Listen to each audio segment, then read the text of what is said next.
मस्त असं झाडे आहेत बघा, मोठी निर्गेलीची छान झाडे लावली ती. मस्त असं आहे बघा हे गार्डन,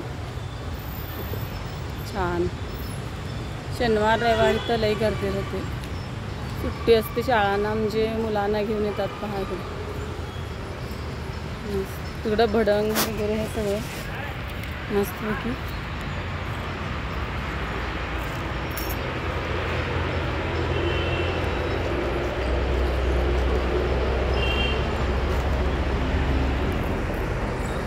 उसाचा रस वगैरे आहे,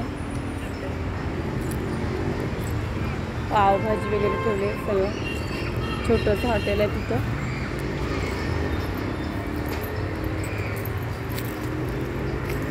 किती मोठे आहेत बघा हे झाडं, पहा किती मस्त.